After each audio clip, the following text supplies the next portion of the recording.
the fairest of them all. Honey, don't ask. This is Mr. Smith.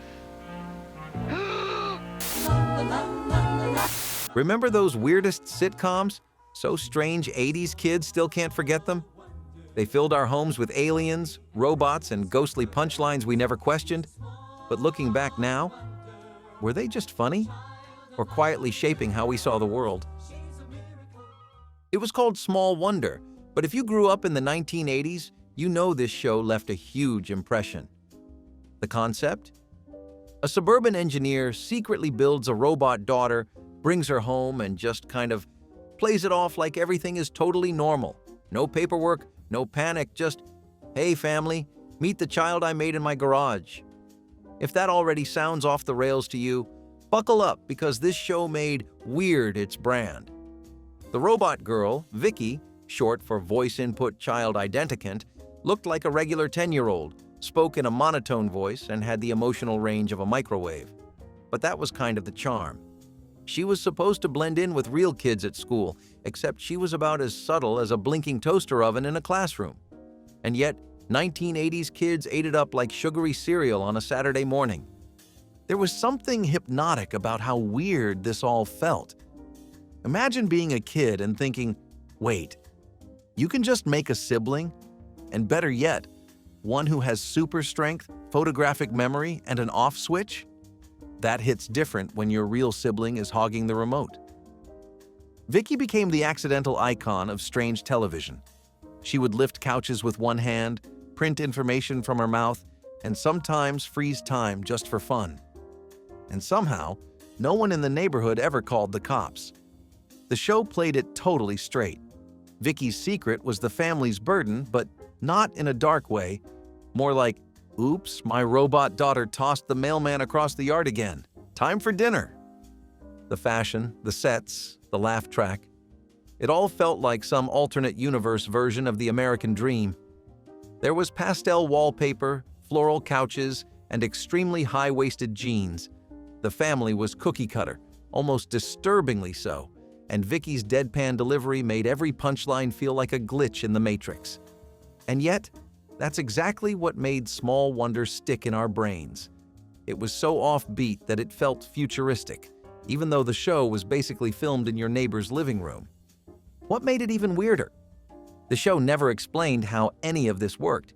How does a robotics engineer working in his garage make a fully autonomous android that can learn languages in seconds? And why is everyone so calm about it? There were no government agents snooping around, no moral panic, not even a curious teacher. Just the occasional nosy neighbor who got distracted before asking the right questions. As if a child who blinks once every 10 minutes is totally normal behavior.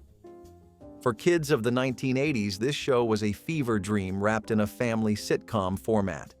You watched it, you laughed at the canned jokes, and you were left thinking, did I just witness the future of sibling rivalry? It felt like science fiction accidentally wandered into a middle-class kitchen and decided to stay for dinner. Small Wonder did not follow the rules. It rewrote them with a soldering iron and a deadpan grin. Then there was ALF, short for Alien Life Form. Yes, the show really named itself that. And yes, it somehow became one of the most beloved sitcoms of the late 1980s. ALF was a furry, sarcastic alien from the planet Mack who crash-landed into a suburban family's garage and basically refused to leave. He looked like a cross between a teddy bear and a rug, had the voice of a Vegas lounge act, and spent half the show trying to eat the family cat.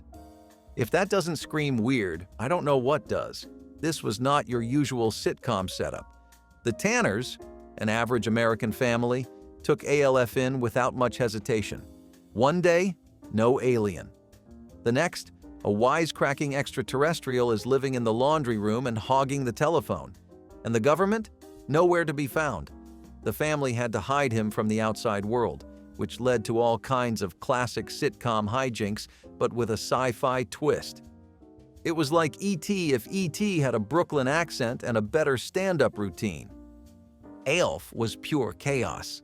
He would mess with the neighbors, destroy appliances, flirt with the mother, and deliver one-liners faster than you could finish your dinner.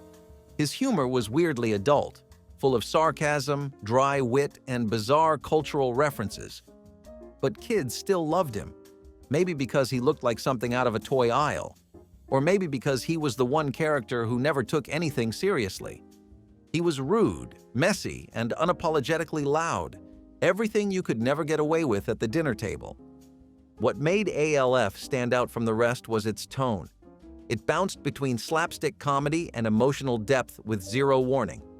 One moment, ALF is dancing in the kitchen. The next, he's talking about the destruction of his home planet and the loss of his loved ones. For a show about a talking alien, it sure got heavy sometimes. And that hit 1980s kids differently. It gave you permission to laugh, but also to feel a little weird about why you were laughing. The set design and puppetry only made things stranger. Alf was a full-sized puppet operated by multiple people, and you could feel that tension. The show had to build trapdoors and raised platforms just to make it work. The puppeteer Paul Fusco also voiced ALF, and sometimes you could tell. The energy felt half scripted, half unhinged. But that was part of the magic. ALF didn't move like anything human, and that added a layer of eerie realism to an already bonkers premise. As the seasons went on, the show started getting darker. ALF's longing for home became more pronounced. The humor got weirder. The stakes felt higher. And when the series ended, with ALF captured by the government, it left a scar on every 1980s kid who ever believed aliens could be funny. The final note was not a laugh, but a question. What happens when your strange, fuzzy house guest gets taken away and never comes back? That was ALF in a nutshell. Part sitcom, part existential comedy, part alien fever dream that somehow felt totally normal on a Thursday night. Out of This World was the kind of show that made you look at your bedroom light switch and wonder if it could stop time. The premise was totally unhinged in the best possible way. A teenage girl named Evie finds out on her 13th birthday that her dad is an alien, her mom is a regular human, and she now has powers because of their interplanetary love story. Her biggest power?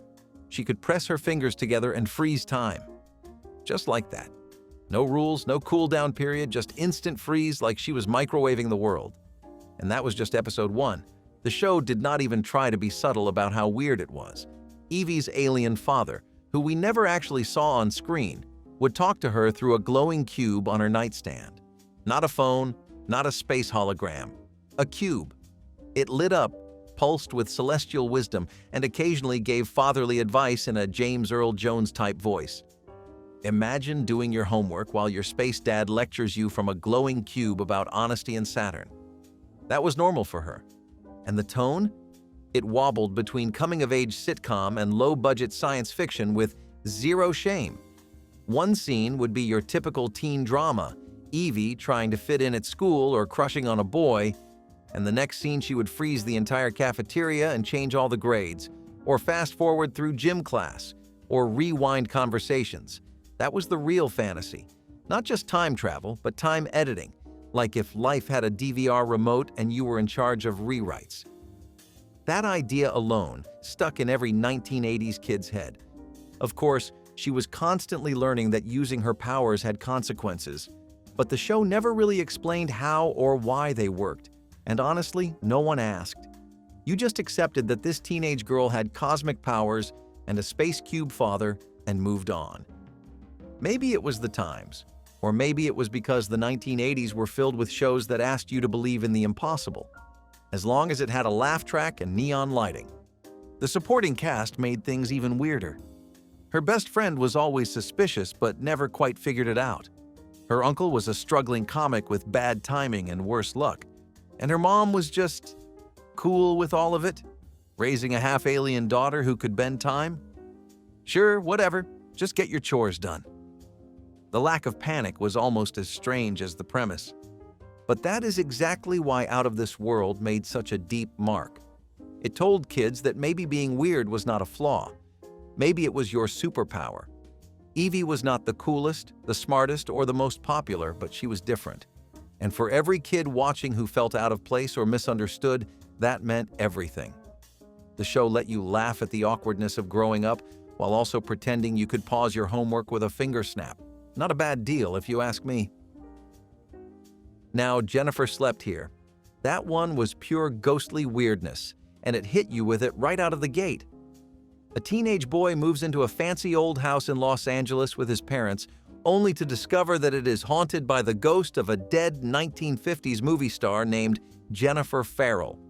She was bold, brassy, and glamorous. Think Marilyn Monroe with sass dialed up to 11. But only he could see her. Not his mom, not his dad, just him.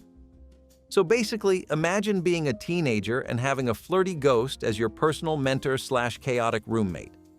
That is what we were working with. This show was an absurd blend of spooky and sitcom. Jennifer would pop in and out of scenes, float through walls, and offer life advice in between cracking jokes about Hollywood and haunting the houseplants. And again, only the boy could see her. So imagine what that looked like to everyone else. Talking to thin air, laughing by yourself, arguing with nobody in the living room. If you had that kid in your class, your first thought would not be ghost, it would be get him some help. But because it was the 1980s and television was allergic to subtlety, the show just rolled with it. There were full episodes about Jennifer helping him deal with bullies, crushes, and even homework. She would possess objects, rearrange furniture, and occasionally do impressions of celebrities she literally knew when she was alive. The jokes were fast, the energy was chaotic, and the ghost effects, well, let's just say they were charmingly low budget. Jennifer glowed sometimes, but mostly she just walked around like a regular person. A very sparkly, sassy person with feathered hair and lots of eyeshadow. What made it even weirder was how normal the show tried to make all this feel. The parents were completely unaware. There was no demonology, no dark undertones, no horror. Just, yeah, my house is haunted by a ghost with a killer wardrobe and she is helping me survive high school. Totally chill. The ghost was more helpful than most adults in the kid's life, and as strange as it sounds, the show had some genuinely sweet moments. Jennifer had unfinished business, and helping this awkward, neurotic teenager was her way of staying connected to the world she used to love. It was a short-lived show, only one season, but it left a permanent dent in the minds of 1980s kids. Mostly because it combined things we loved: celebrities, ghosts, secret powers, and comedy that moved faster than you could keep up with. You watched Jennifer Slept Here and felt like you were in on a weird little secret. It was a show that winked at you through the screen and said, being haunted might not be so bad if the ghost is fabulous. And for that brief year, we all wanted to be the kid with the coolest, quirkiest, most undead best friend in town. Mr. Smith was one of those shows where you had to pause and ask, did someone really greenlight this? The entire pitch could have fit on a cocktail napkin. What if a talking orangutan became a political advisor in Washington, D.C.? No, not a joke. That was the actual show. A real orangutan wearing a three-piece suit with the IQ of a genius and the attitude of a late-night comedian. And somehow, Mr. Smith was supposed to help fix American politics. You know, just casual chimpanzee policy reform. His name was not just for show. The orangutan, named Smith, could speak, not in grunts or gestures, but full sentences in fluent English. Thanks to a secret experimental serum, because of course there was a serum, he became super intelligent and was immediately roped into the government's inner circle. And if your brain is already screaming, wait, what? Good. That means you were alive during the 1980s and remember just how weird television got when no one was looking. Now imagine being a kid and turning on the television after school. You are expecting cartoons or slapstick comedy. But instead you get a dignified ape giving legal advice and weighing in on foreign policy. He did interviews, he held press conferences. He literally had a desk and an office, and somehow, no one in the show found this horrifying. The strangest part? The humans around him just kind of accepted it. They were mildly annoyed, occasionally confused, but not nearly as freaked out as you would expect. It was like Planet of the Apes had a baby with the West Wing, and no one stopped to ask if that made sense. And the jokes? Oh, they were strange. Mr. Smith would throw shade at senators, break the fourth wall, and sip coffee like he had just finished negotiating peace treaties. He was smarter than every adult in the room, and he knew it. Honestly, kids probably tuned in just to see what he would do next. Wear glasses? Type a memo? Roast a government official on national television? Every episode felt like someone's dream sequence that escaped into the real world. Of course, behind the scenes, it was not all smooth sailing. Working with a real orangutan meant every take was unpredictable, but that unpredictability only made the show more surreal. You never quite knew if you were watching a sitcom or a psychological experiment.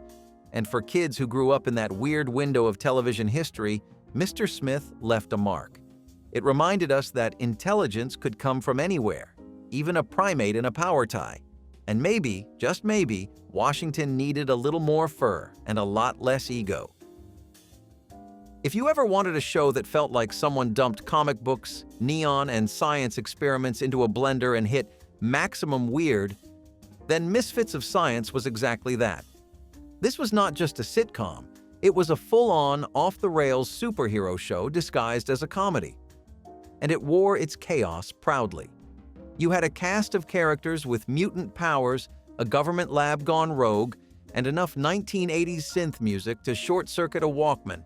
It was like someone tried to make a live-action cartoon using only spare parts from other genres. The show had the energy of a rock concert at a science fair, and the characters felt like your coolest weird friends from homeroom. It did not just break the mold, it tripped over it, zapped it with lightning, and made a joke about it. The team? Absolute misfits. There was a guy who could shoot lightning from his hands, another who could shrink down to the size of a soda can, and a telekinetic teen girl who constantly reminded you she was not here for your nonsense. And then there was the lead scientist, basically the human equivalent of a confused lab coat, trying to keep the whole group together. These were not polished heroes. These were weird, rebellious, emotionally chaotic outcasts. And that was the point. Every episode was a grab bag of madcap adventures. Government chases, exploding gadgets, mind control, time warps. It was all fair game. The tone shifted constantly. One minute you were watching a goofy car chase with banana peels, and the next, you were knee-deep in existential questions about identity and power. That is what made it so fascinating for kids. You could laugh at the goofy action, but still feel like you were watching something just a little bit dangerous, a little bit different, and it never really slowed down. The pacing was like a sugar rush, fast, frantic, and just on the edge of losing control. The visual effects were, well, they tried. Lots of glowing lights, off-screen sound effects, and actors squinting really hard to imply psychic strain. But honestly, that only added to the charm. You did not need it to look real. You just needed it to feel fun. And Misfits of Science delivered fun in wild, messy waves.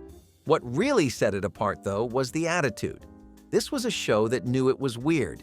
It leaned into the absurdity, laughed at itself, and gave 1980s kids something they had never seen before. A world where being strange was a strength, not a flaw. It said, you do not have to be a perfect superhero. You just have to be you. Weird powers, messy emotions, and all. And for a generation that grew up feeling like outsiders, that message landed hard. Even though it only lasted one season, Misfits of Science built a quiet legacy. It was the weird show you bragged about remembering, the one that made you feel like science could be chaotic, hilarious, and kind of awesome. And the best part? It made being a misfit look pretty heroic. The Charmings was one of those shows that sounded like a setup for a joke. What if Snow White and Prince Charming moved to modern-day Los Angeles? But in 1987, someone said, let's roll with it. And the result was a sitcom so bizarre, it felt like a fairy tale collided headfirst with a sitcom from the mall era. And it did not stop there. Snow White, the prince, their two kids, the evil queen, and even a talking magic mirror, all crammed into one suburban home like it was totally normal. Because apparently, getting cursed into a centuries-long sleep is not nearly as confusing as trying to work a microwave. That was the whole premise. Fairy tale royalty wakes up in Reagan-era California and tries to live like regular Americans. Prince Charming gets a job. Snow White tries to make friends. Their kids go to school. And the evil queen? She lives in the basement and plots passive-aggressive revenge while doing laundry. This show did not just ask you to suspend disbelief, it drop-kicked it off a castle tower. And that was exactly why it stuck in the minds of every 1980s kid who watched it. Watching fairy tale characters adjust to traffic jams, phone bills, and toaster ovens was oddly satisfying. It was like a bedtime story went rogue and moved into your cul-de-sac. The comedy came from how completely unprepared the Charmings were for the modern world. Snow White had no idea what a credit card was. The prince thought garbage disposals were monsters, and the evil queen, who should have been locked up centuries ago, was instead getting into passive showdowns with neighbors and secretly manipulating household electronics. But the weirdest part? They were actually kind of good at adapting. Like within 3 episodes, they had already figured out how to pay taxes, drive minivans, and buy cheese in plastic wrap. And no one questioned it. Not the school teachers, not the grocery clerks, not even the people next door.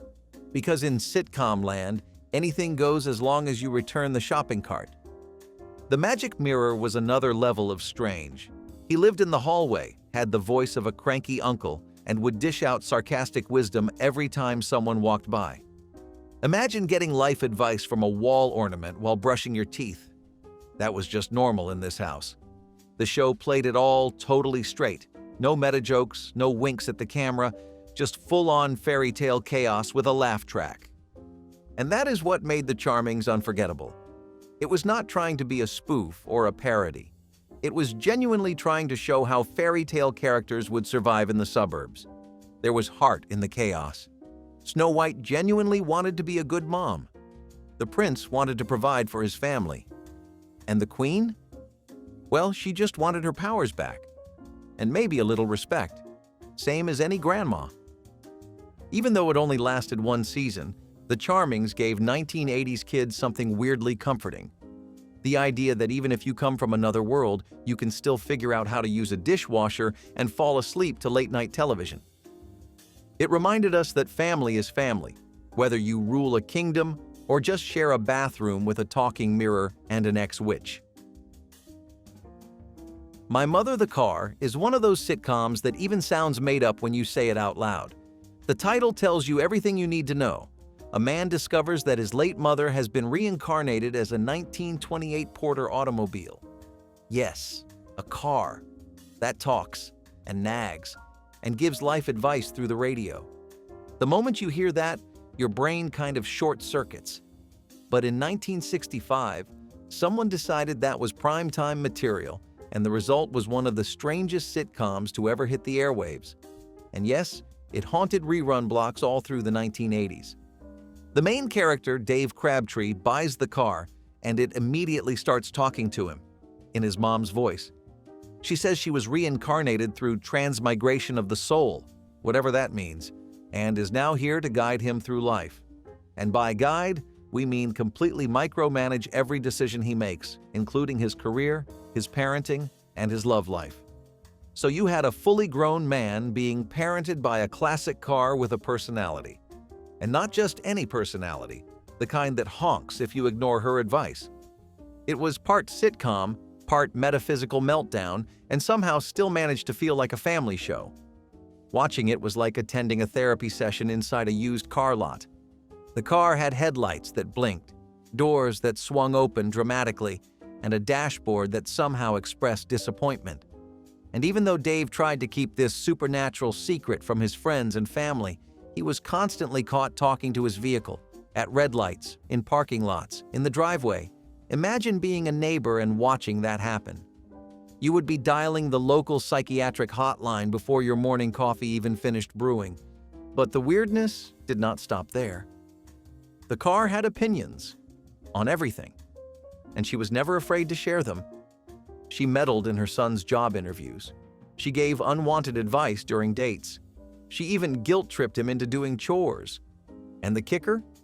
The car's voice, a refined maternal tone, came through the radio like it was your local AM station of eternal judgment.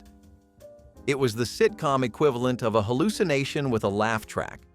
But somehow, It worked just enough to become a cult classic. Not because it made sense, it did not, but because it was so unapologetically strange. And it stuck around in reruns well into the 1980s, where a whole new generation of kids got exposed to the sheer madness of a man arguing with his car in broad daylight. Watching My Mother the Car as a kid felt like finding a glitch in the television matrix. It made you question how stories even got made. Who sat in a meeting and said, "Let us take grief, reincarnation, vintage vehicles, and put it all in a 30-minute comedy block." And more importantly, why did it kind of work?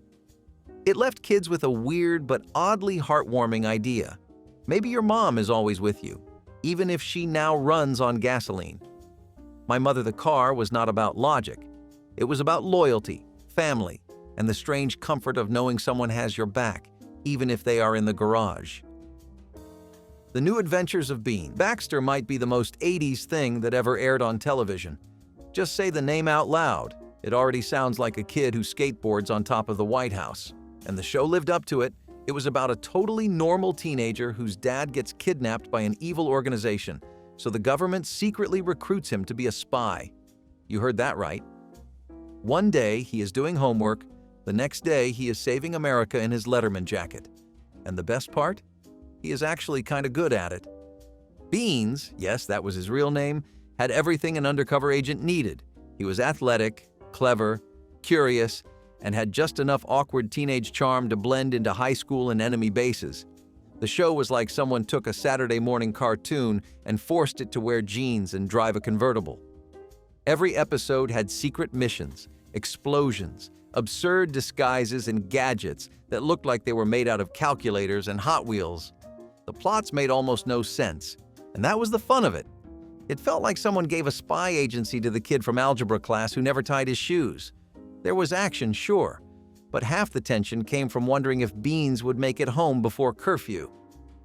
You would go from science fairs to villain hideouts in a single scene. Beans would get into fistfights in the lunchroom and then use a laser pen to escape a maximum security facility. One time he snuck into a secret lab hidden under a shopping mall. Another time he flew a jetpack through a cornfield. But here is what made it stick with 1980s kids. The show did not make him a superhero. Beans was nervous, confused, and constantly getting in over his head. He still had crushes. He still had curfews. He still got grounded. His mom did not even know he was working for the government. She just thought he was going through a phase. Meanwhile, he is out there dodging laser traps and fighting grown men in turtlenecks. The contrast between suburban life and spy drama was so wild that it started to make sense in its own bizarre way. And the villains? They were cartoonishly over the top. And in a way, we were. Every kid who watched it felt like maybe, just maybe, they had what it took to save the world, as long as they made it home before dinner. The New Adventures of Beans Baxter was short-lived, but it gave every kid permission to dream big, act bold, and maybe sneak a walkie-talkie into their backpack, just in case. It's a Living was a very different kind of weird. Less aliens and secret agents, more glitter, sass, and waitresses in a restaurant that rotated. Literally. The show was set at a high-end restaurant on top of a fancy hotel in Los Angeles, and the whole thing slowly spun in a circle while the characters dished out food and punchlines. You might think, okay, that is not that weird, but remember, this was a sitcom about servers trying to hold their lives together while walking on carpet that was always in motion. It was like Cheers, but with more sequins and a way bigger risk of dropping soup. The show followed a group of waitresses, each with their own dreams, drama, and ridiculous uniform. We are talking puffy sleeves, giant hair, heels at work, the whole glamorous disaster. And yet, despite the glitz, the characters were down to earth. They were just trying to pay rent, chase dreams, and survive a job that was one weird table away from breaking them. Some wanted to be actresses, some wanted stability, and some just wanted to survive another double shift without quitting. It was all sparkle and exhaustion, like a glitter bomb exploded in a time clock. Behind every smile was a character one broken plate away from quitting on the spot. The comedy was sharp, way sharper than most people expected.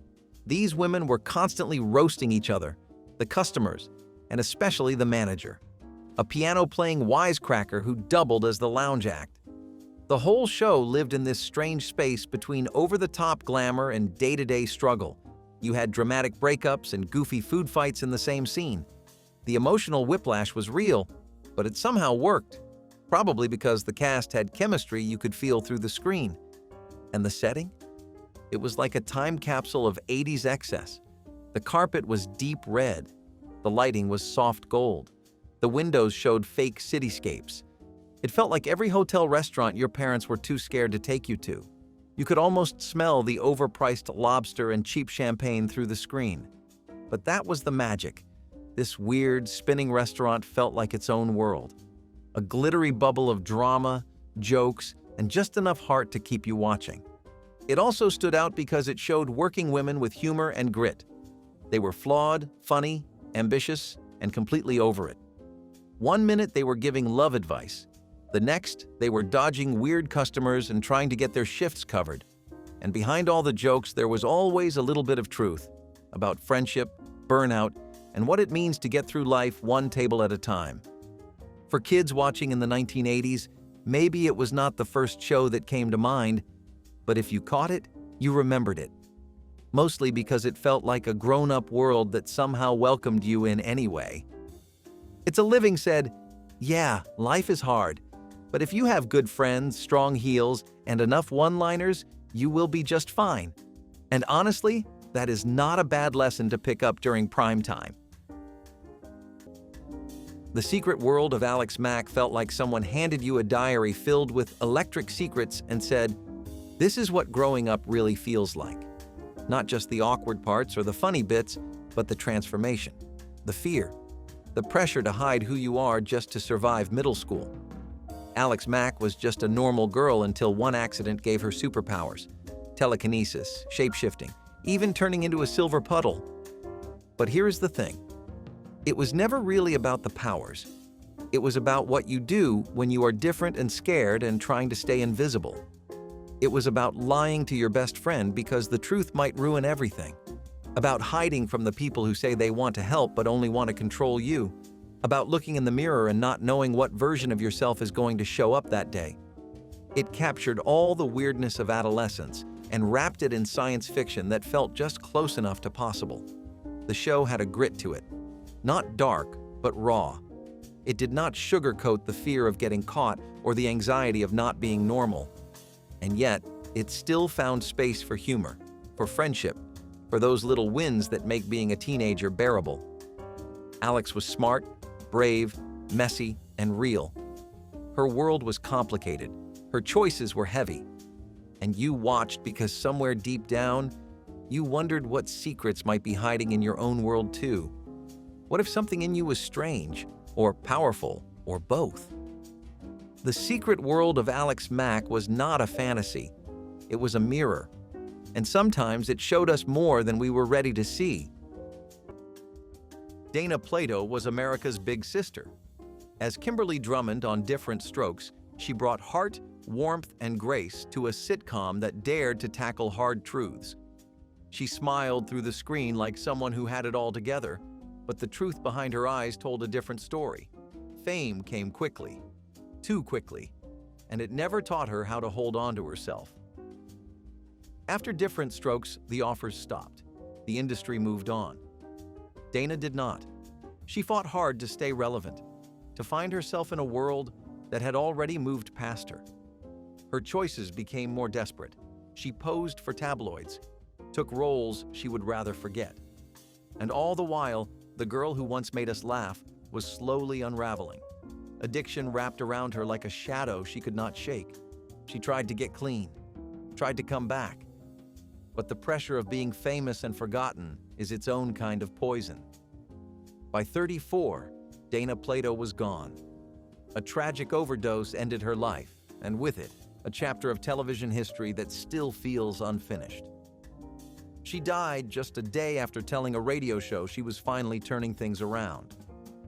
We like to believe child stars live charmed lives. Dana reminded us that charm can be a mask, that behind every laugh track there might be a cry for help we cannot hear. Her story is not just a cautionary tale, it is a heartbreak that never quite stopped echoing. The Texas Wheelers was a sitcom that aired for a blink in time, just 4 episodes in 1974 before it disappeared from the airwaves. It told the story of a widowed father, Zach Wheeler, played by Jack Elam, trying to raise his 4 kids in rural Texas after returning home. The tone was rough around the edges but warm at the core, an unusual blend of grit and sentiment. One of the kids was played by a young Mark Hamill just before the world would know him as Luke Skywalker. But even that bit of trivia was not enough to save the show. It premiered during a time when audiences were craving escapism, not slice-of-life realism wrapped in Southern grit. The laugh track felt out of place. The characters talked more than they joked. There was a quiet honesty in every scene, moments that felt like they came from someone's real life, not a writer's room. The show made no effort to dazzle or distract. It just wanted to sit with you and tell the truth. It was less about punchlines and more about pauses, silences, and hard-earned smiles. And instead of punchlines, there were long, quiet moments of reflection. Maybe too many. The Texas Wheelers did not fail because it was bad. It failed because it was honest. And in 1974, honest sitcoms did not get very far. But those who remember it remember something rare. A network show that tried to say something deeper under its dusty boots and denim jackets. It had an emotional backbone. It wanted to show how family bonds are messy, complicated, and not always tied together with a neat bow. Its cancellation felt like closing the book before the first chapter was over. Yet in those few episodes, there was something sincere, something that lingers.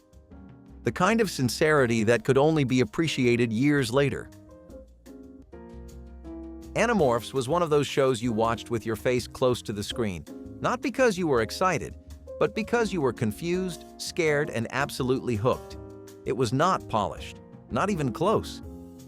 The special effects were low budget. The lighting was strange. But the story? The story was unlike anything you had ever seen. Teenagers turning into animals to fight off a secret alien invasion. That alone was enough to grab your attention. But then came the darkness, the questions, the weight. What happens when you cannot turn back? When war makes you lose your humanity, literally. Animorphs was not afraid to go there. It took big philosophical themes and squeezed them into a teen drama that never let you get too comfortable. Each transformation came with a cost. The characters were not superheroes. They were scared kids forced to carry secrets bigger than they could understand. And underneath the sci-fi weirdness was a terrifying truth. Sometimes growing up means becoming something you do not recognize. The show was intense, quietly tragic. It made you think about sacrifice, identity, and what it means to protect the people you love, even if it means losing yourself along the way. Animorphs was messy, yes, but so is adolescence, and that is exactly why it mattered. Taran Noah Smith was the youngest son in Home Improvement, the awkward, often forgotten middle child of the Taylor family. He grew up on screen, his voice deepening as the seasons passed, his expressions maturing as America watched from their living rooms. But behind the jokes and tool puns was a boy who never asked for any of it. Fame was something that happened to him, never something he chased. When the show ended, Taran was just 17 years old. He did not celebrate his Hollywood success. He walked away from it, completely. He distanced himself from the industry, from the money, from the spotlight. Instead, he turned towards something far more grounded: veganism, sustainable living, building homes with alternative materials, and running a food company that served organic meals to schools. While others searched for ways back into television, Taran planted his feet firmly in the soil, literally. His story is not flashy, it is not headline-grabbing, but it is powerful. He has spoken about how alienating childhood fame can be, how it distorts your sense of self, your future, your place in the world. Taran did not want to be remembered for punchlines or reruns. He wanted to build something real. And while the world may have forgotten his name, it is clear he never forgot who he was. There is something beautiful about a child star who grows up and becomes exactly who they needed when they were young. Taran Noah Smith disappeared from our screens, but maybe that is because he found a better way to show up in the world. Out of This World was the kind of show that could only exist in the 80s, a sitcom about a teenage girl who discovers on her 13th birthday that her father is an alien and she has supernatural powers. That sounds like something you'd find in the last row of a dusty VHS bargain bin, and honestly, that's the charm. This show somehow managed to blend heartwarming family moments, slapstick comedy, and intergalactic weirdness, all in one neon-washed package. It aired in syndication, which meant it never had a consistent time slot, but Sundays were a regular go-to in a lot of local markets. The lead character, Evie, had the power to freeze time by touching her index fingers together, a trick that was used so often it became one of the most recognizable gags of the show. The real kicker? Her alien dad, who you never actually saw, spoke to her through a glowing cube and was voiced by Burt Reynolds. Yes, that Burt Reynolds. It ran for 4 seasons, but because it was never a network darling and never had rerun deals, it kind of disappeared once the final episode aired. Ask anyone who remembers it and they'll light up with nostalgia, then immediately question if it was a dream.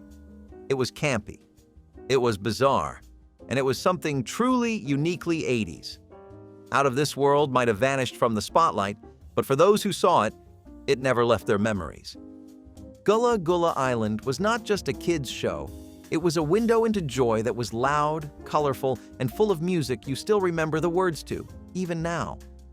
Before you understood what culture meant, this show showed you. It showed you what community felt like, what love looked like when it danced and sang and wore bright colors without ever apologizing.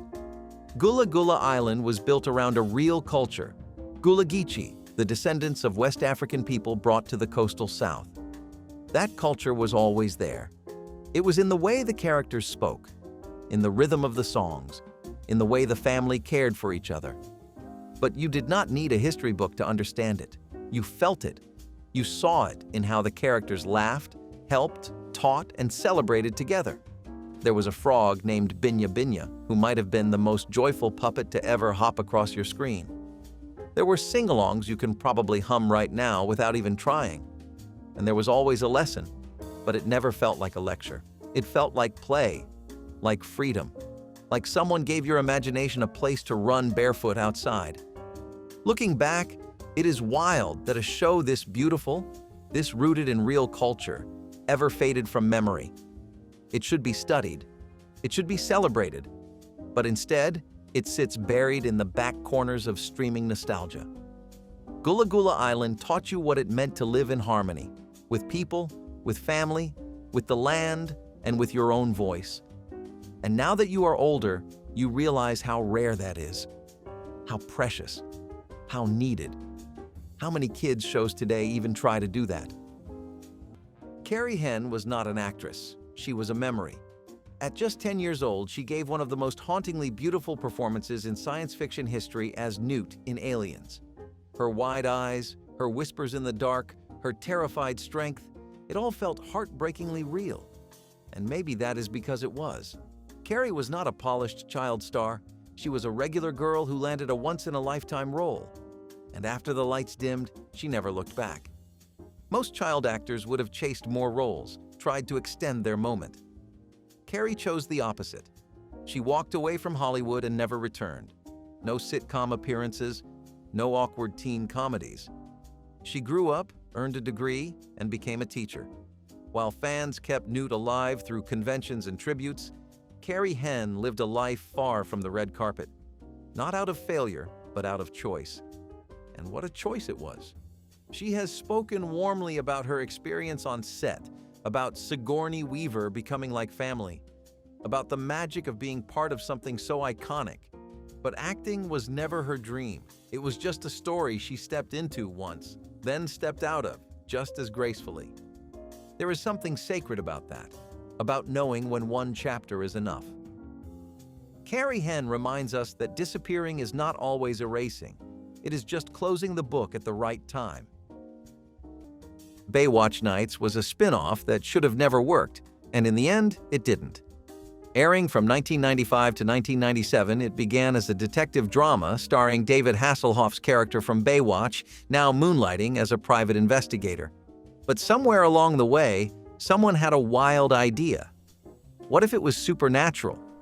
By its second season, the show had shifted into full X-Files territory, with Hasselhoff chasing ghosts, sea monsters, and other unexplainable threats under the moonlight. The tone was bizarre, the writing even more so. And while Baywatch thrived on sun and surf, Baywatch Nights traded it for fog machines and fear. Audiences were baffled.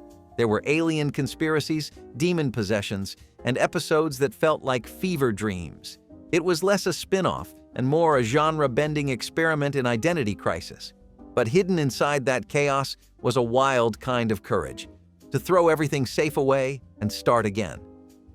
The camp factor went through the roof, but without the self-awareness to pull it off. Still, it tried. It tried to be different, to evolve, to turn a sun-soaked brand into something shadowy and strange. But that leap was too big. Ratings plummeted, and by 1997, it was quietly canceled, swallowed by the very darkness it tried to explore. Today, it exists more as trivia than memory, a weird side note in the legacy of one of the most watched shows in television history. But there's something oddly admirable about it. It dared to transform, to chase the unknown. And even if it stumbled, it did so with conviction. Eureeka's castle was pure bedtime story magic, the kind that wrapped around your brain like a lullaby and whispered, "Let's stay in make-believe a little longer." It was not trying to sell you anything. It was not speeding up your attention span. It was a slow, weird, wonderful puppet world living inside a musical castle, and somehow that made perfect sense to you as a kid. Eureeka was a young wizard in training, curious, clumsy, full of charm, and the whole castle was her playground. There was a dragon who could not stop sneezing. There were mice who ran a kitchen. There was even a wind-up bat with a singing voice. Every corner of that castle felt alive, like it was breathing with imagination. But what really made it work was how unafraid it was to be quiet, to sit in a song, to wander through a story without rushing the ending. It was soft, in the best way. It had this dreamy tone that felt like reading a picture book under a blanket, and the puppets had so much personality that you would forget they were foam and felt. The music was warm, the stories were silly but never empty, and there was always this undercurrent of kindness, like no matter what went wrong, the castle would still be there in the morning. Eureeka's castle was not about learning letters or solving mysteries. It was about learning how to feel safe in the world, one tiny adventure at a time. It did not matter if the plot made sense. What mattered was that you felt welcomed. You felt soothed. And maybe that is why it stayed with you longer than you expected. It was not a show you watched to get hyped. It was a show you watched to feel held. Lisa Jakub was the girl you could believe in. The rebellious daughter in Mrs. Doubtfire, the panicked teen in Independence Day. She had a rare kind of authenticity that made every character feel personal. She was never the loudest in the room. She was the realest. But sometimes the realest ones are the first to realize that something is wrong. Lisa's exit from Hollywood was not a scandal. It was a quiet refusal, a soft rebellion, a truth spoken out loud. By age 14, she was told she could not return to her school because filming conflicted with attendance. Robin Williams even wrote a letter to try to help her stay. But the message was clear. Being an actor meant choosing performance over personhood. Lisa never forgot that. The dissonance between who she was and who she was paid to be grew louder with every role. Eventually, she chose to leave. She moved away from the industry toward a life that made more sense. Writing, advocating, healing. Like Mara Wilson, Lisa began to speak openly about anxiety, trauma, and the quiet devastation of child fame. Her memoir, You Look Like That Girl, does not glamorize the past. It reclaims it. It turns a fading spotlight into a candle, gentle, true, and still burning. We remember her face from film, but it is her voice in print that lingers longer now. And maybe that is the story beneath the story, that sometimes disappearing is not vanishing. It is transforming. It is taking your own name back. The Bigelow Theater was one of those brief glimmers in television history that seemed to burn too brightly and too fast. Airing from 1950 to 1951, it lived a strange dual life, first as a CBS anthology drama and later repackaged for Dumont under various names. At its core, it was a stage for stories, real ones, deep ones, sometimes even a little too ambitious for their times. Each episode was a self-contained play, complete with rising tension and dramatic conclusions that tried to stretch the television format beyond its early limits. But here's what sets it apart: the talent it attracted. A young James Dean appeared on it before he became legend.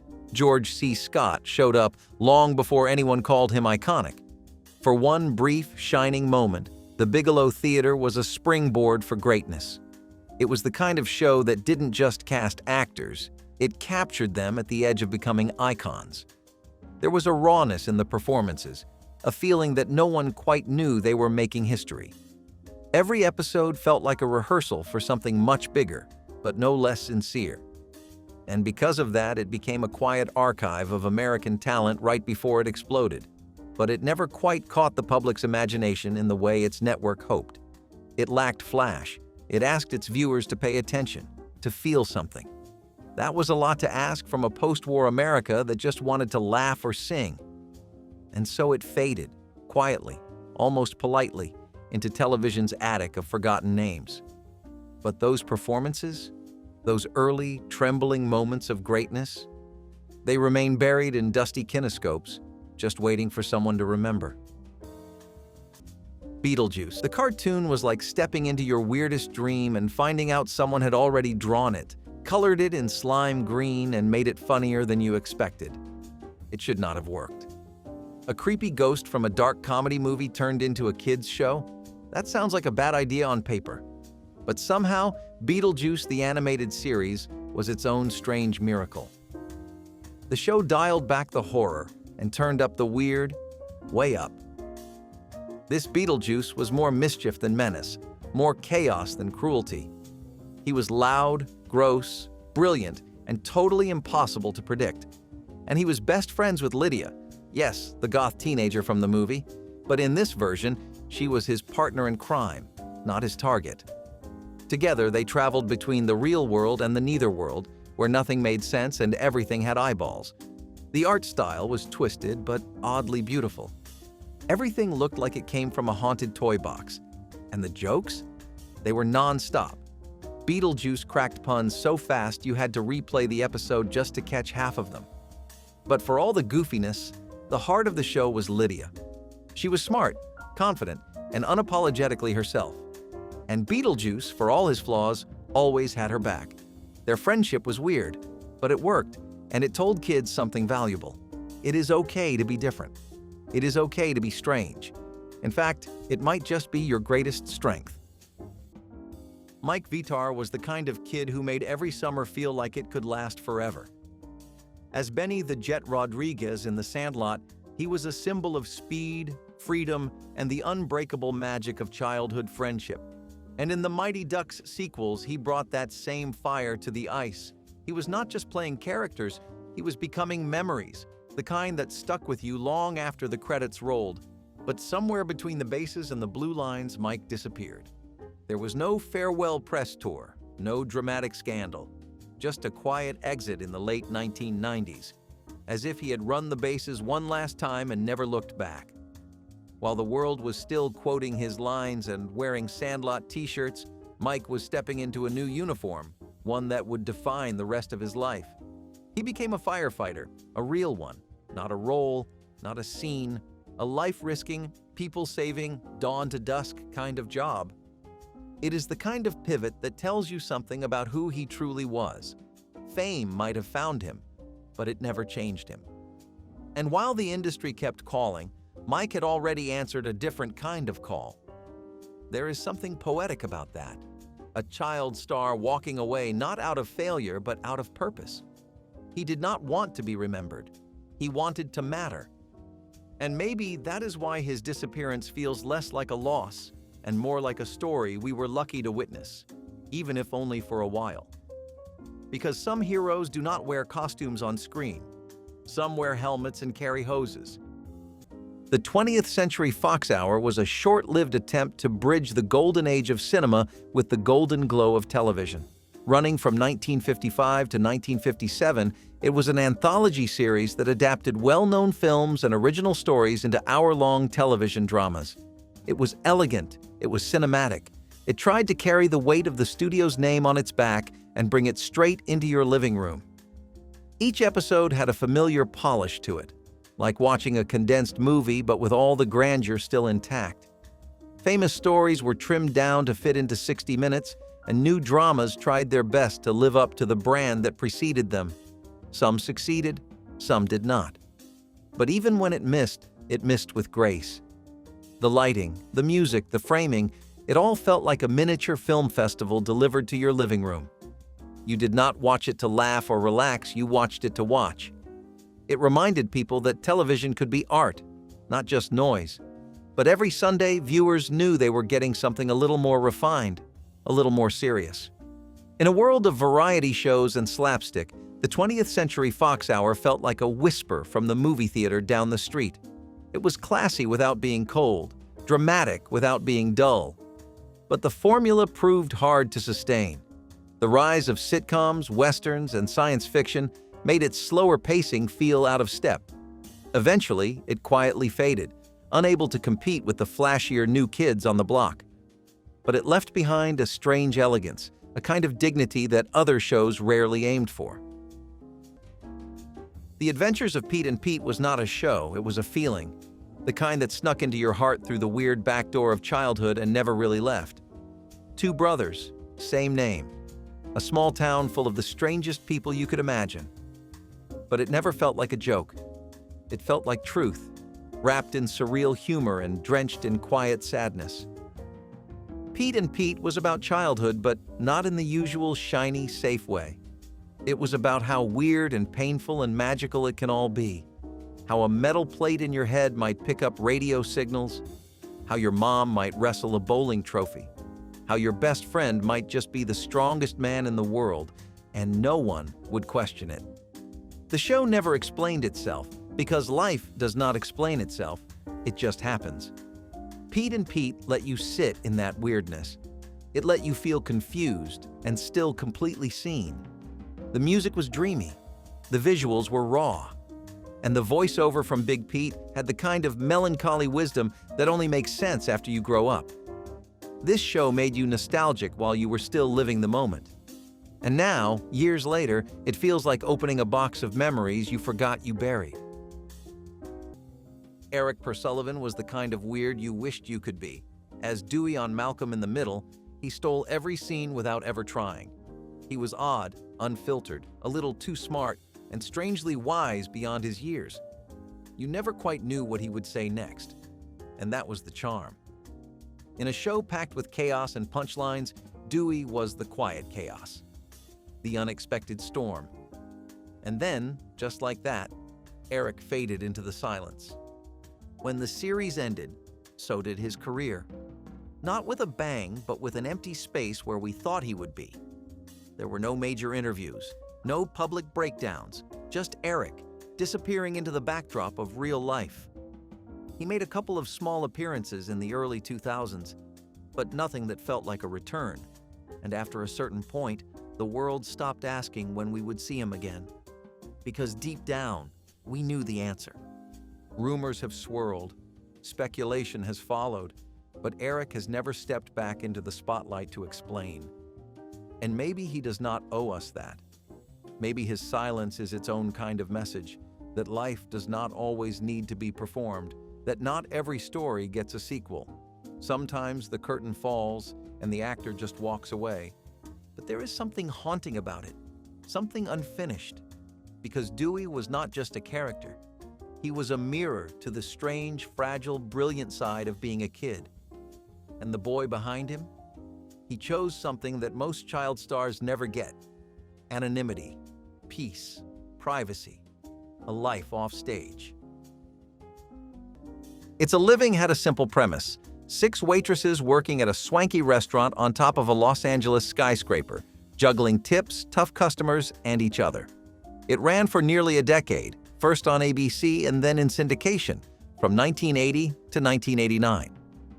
But despite its long life, it somehow fell through the cracks of television history. Maybe it was because the cast changed more than once. Maybe it was because people did not know how to market a show that was about working women, but not as flashy as Charlie's Angels or as dramatic as Dynasty. It was funny, it was sharp, and it gave voice to the struggles of service workers in a way few sitcoms ever have. These were not rich characters. They were real. They clocked in tired, left exhausted, and still found reasons to laugh in between. Each joke landed because it came from a place of lived-in truth, not punchline formulas. The show was less about drama and more about dignity. They argued, supported each other, and occasionally broke down in the break room. The comedy came from the grind, the awkward tables, the demanding guests, the tired feet. And while it had plenty of laughs, it never made fun of their lives. It respected them. That quiet dignity is why It's a Living still resonates with the people who remember it.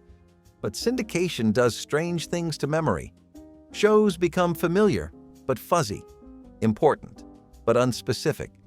It lived in reruns and then disappeared. And now, it is a name people say with a vague sense of recognition, like something they dreamed about once. But behind that name was something brave, something real, something that showed working women without glamour, but with grit. Got a weird sitcom memory? Drop it in the comments, like the video, and hit subscribe for more blasts from the bizarre past.